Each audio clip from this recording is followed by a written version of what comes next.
ॐ दुर्गायै नमः। अथ अष्टमोऽध्यायः रक्तबीजवध ध्यानम्। ॐ अरुणां करुणात्तरङ्गिताक्षी धृतपाशाङ्कुशबाणचापहस्ताम् अणिमादिभिरावृतां मयूखैरहमिति विभावये भवानी। ओम मैं अणिमा आदि सिद्धमयी किरणों से आवृत भवानी का ध्यान करता हूँ। उनके शरीर का रंग लाल है, नेत्रों में करुणा लहरा रही है तथा हाथों में पाश अंकुश बाण और धनुष शोभा पाते हैं। ओम ऋषिर्वाच। ऋषि कहते हैं, चंड और मुंड नामक दैत्यों के मारे जाने तथा बहुत सी सेना का संहार हो जाने पर दैत्यों के राजा प्रतापी शुंभ के मन में बड़ा क्रोध हुआ और उसने दैत्यों की संपूर्ण सेना को युद्ध के लिए कूच करने की आज्ञा दी। वह बोला, आज उदायुध नाम के 86 दैत्य सेनापति अपनी सेनाओं के साथ युद्ध के लिए प्रस्थान करें। कम्बो नाम वाले दैत्यों के 84 सेनानायक अपनी वाहनी से घिरे हुए यात्रा करें। 50 कोटि वीर कुल के और 100 धूम्र कुल के असुर सेनापति मेरी आज्ञा से सेना से ही सूझ करें। कालक, दौरहद, मौर्य और काल के असुर भी युद्ध के लिए तैयार हो मेरी आज्ञा से तुरंत प्रस्थान करें। भयानक शासन करने वाला असुरा शुंभ इस प्रकार आज्ञा दे सहस्रों बड़ी बड़ी सेनाओं के साथ युद्ध के लिए प्रस्तुत हुआ। उसकी अत्यंत भयंकर सेना आती देख चंडिका ने अपने धनुष के टंकार से पृथ्वी और आकाश के बीच का भाग गुंजा दिया। राजन, तदनंतर देवी के सिंह ने बड़े जोर जोर से दहाड़ना से आरंभ किया। फिर अंबिका ने घंटे के शब्द से उस ध्वनि को और भी बढ़ा दिया। धनुष की टंकार, सिंह की धाड़ा, घंटे की ध्वनि से संपूर्ण दिशाएं गूंज उठी। उस भयंकर शब्द से काली ने अपने विकराल मुख को और बढ़ा लिया तथा इस प्रकार वे बेचैनी हुई। उस तुमुल नाद को सुनकर दैत्यों की सेनाओं ने चारों ओर से आकर चंडिका देवी, सिंह और तथा कालिका देवी को क्रोधपूर्वक घेर लिया। राजन, इसी बीच में असुरों के विनाश तथा देवताओं के अभ्युदय के लिए ब्रह्मा, शिव, कार्तिकेय, विष्णु तथा इंद्र आदि देवों की शक्तियाँ जो अत्यंत पराक्रम और बल से संपन्न थी, उनके शरीरों से निकलकर उन्हीं के रूप में चंडिका देवी के पास गईं। जिस देवता का जैसा रूप, जैसी वेशभूषा, जैसा वाहन है, ठीक वैसे ही साधनों से संपन्न हो उसकी शक्ति असुरों से युद्ध करने के लिए आई। सबसे पहले हंसिक विमान पर बैठी हुई अक्षसूत्र और कमंडलों से सुशोभित ब्रह्मा जी की शक्ति उपस्थित हुई, जिससे ब्रह्माणी कहते हैं। महादेव जी की शक्ति बिरसा पर आरूढ़ हो, हाथों में श्रेष्ठ धनुष, श्रेष्ठ त्रिशूल धारण किए, महानाग का कंकण पहने, मस्तक में चंद्र रेखा से विभूषित हो वहाँ आ पहुँची। कार्तिकेय जी की शक्ति रूपा जगदम्बिका उन्हीं का रूप धारण किए श्रेष्ठ मयूर पर आरूढ़ हो, हाथ में शक्ति लिए दैत्यों से युद्ध करने के लिए आई। इसी प्रकार भगवान विष्णु की शक्ति गरुड़ पर विराजमान हो, शंख, चक्र, गदा, सारंग, धनुष तथा खड्ग हाथ में लिए हुए वहाँ आई। अनुपम यज्ञ 12 का रूप धारण करने वाले श्री हरि की जो शक्ति है, वह भी 12 शरीर धारण करके वहाँ उपस्थित हुई। नारसिंह ये शक्ति भी नरसिंह के समान शरीर धारण करके वहाँ आई। उसकी गर्दन के बालों के झटके से आकाश के तारे बिखरे पड़ते थे। इसी प्रकार इंद्र की शक्ति वज्र हाथ में लिए हुए गजराज ऐरावत पर बैठकर आई। उसके भी सहस्र नेत्र थे। इंद्र का जैसा रूप है वैसा ही उसका भी था। तदनंतर उन देव शक्तियों से घिरे हुए महादेव जी ने चंडिका से कहा, मेरी प्रसन्नता के लिए तुम शीघ्र ही इन असुरों का संहार करो। तब देवी के शरीर से अत्यंत भयानक और परम उग्र चंडिका शक्ति प्रकट हुई, जो सैकड़ों गीदड़ों की भांति आवाज़ करने वाली थी। उस अपराजिता देवी ने धूमिल जटा वाले महादेव जी से कहा, भगवान, आप शुंभ के पास दूत बनकर जाइए और उन अत्यंत गर्विले दानव शुंभ और निशुंभ दोनों दानवों से कहिए, साथ ही उनके अतिरिक्त भी जो दानव युद्ध के लिए वहाँ उपस्थित हों उनको भी यह संदेश दीजिए।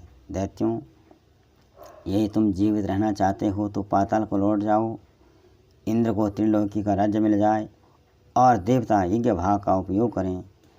यदि बल के घमंड में आकर तुम युद्ध की अभिलाषा रखते हो तो आओ, मेरी शिवाएं यानी योगिनियाँ तुम्हारे कच्चे मांस से तृप्त हों। चूँकि उस देवी ने भगवान शिव को दूत के कार्य में नियुक्त किया था, इसलिए वह शिवदूती के नाम से संसार में विख्यात हुई। वे महादैत्य भी भगवान शिव के मुँह से देवी के वचन सुनकर क्रोध में भर गए और जहाँ कात्यायनी विराजमान थी उस ओर बढ़े। तदनंतर वह दैत्य आमर्श में भरकर पहले ही देवी के ऊपर बाण, शक्ति, रिष्टि आदि अस्त्रों की वृष्टि करने लगे। तब देवी ने भी खेल खेल में ही धनुष के टंकार की और से छोड़े हुए बड़े बड़े बाणों द्वारा दैत्यों के चलाए हुए बाण, शूल, शक्ति और फर्शों को काट डाला। फिर काली ने उनके आगे शत्रुओं को शूल के प्रहार से विदीर्ण करने लगी और खटवांग से उनका कचबोर निकालती हुई रणभूमि में विचरने लगी। ब्रह्माणी भी जिस जिस ओर दौड़ती उसी ओर अपने कमंडलों का जल छिड़ककर शत्रुओं के ओज पराक्रम को नष्ट कर देती थी। माहेश्वरी ने त्रिशूल से तथा वैष्णवी ने चक्र से और अत्यंत क्रोध में भई हुई कुमार कार्तिकेय शक्ति ने शक्ति से दैत्यों का संहार आरंभ किया। इंद्र शक्ति के वज्र प्रहार से विदीर्ण हो सैकड़ों दैत्य दानव रक्त की धारा बहाते हुए पृथ्वी पर सो गए। बाराही शक्ति ने कितनों को अपनी थूथनों की मार से नष्ट किया। दाढ़ों के अग्रभाग से कितनों की छाती छेड़ डाली और कितने ही दैत्य उसके चक्र की चोट से विदीर्ण होकर गिर पड़े।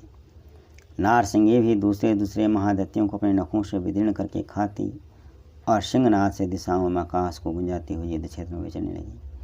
कितने ही असुर शिवदूती के प्रचंड अट्टहास से अत्यंत भयभीत हो पृथ्वी गिर पड़े और गिरने पर उन्हें शिवदूती ने उस समय अपना ग्रास बना लिया।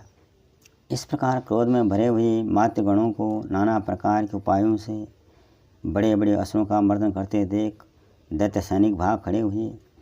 मातृगणों से पीड़ित दैत्यों को युद्ध में भागते देख रक्तबीज नामक महादैत्य क्रोध में भरकर युद्ध के लिए आया। उसके शरीर से जब एक बूंद रक्त की पृथ्वी पर गिरती तब उसी के समान शक्तिशाली एक दूसरा महादैत्य पृथ्वी पर पैदा हो जाता। महाअसुर रक्तबीज हाथ में गदा लेकर इंद्र शक्ति के साथ युद्ध करने लगा। तब ऐन्द्री ने अपने वज्र से रक्तबीज को मारा। वज्र से घायल होने पर उसके शरीर से बहुत सा रक्त चूने लगा और उससे उसी के समान रूप और पराक्रम वाले योद्धा उत्पन्न होने लगे।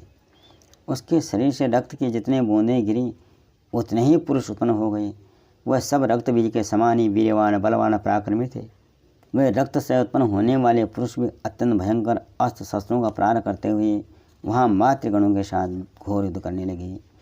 पुनः वज्र के प्रहार से जब उसका मस्तक घायल हुआ तब रक्त बहने लगा और उसे हजारों पुरुष उत्पन्न हो गए। वैष्णव ने युद्ध में रक्तबीज पर चक्र का प्रहार किया तब इंद्र ने उस दैत्य सेनापति को गदा की चोट से पहुँचाई। वैष्णवी के चक्र से घायल होने पर उसके शरीर से जो रक्त बहा और उससे जो उसी के बराबर आकार वाले सहस्रों महादैत्य प्रकट हुए उनके द्वारा संपूर्ण जगत व्याप्त हो गया।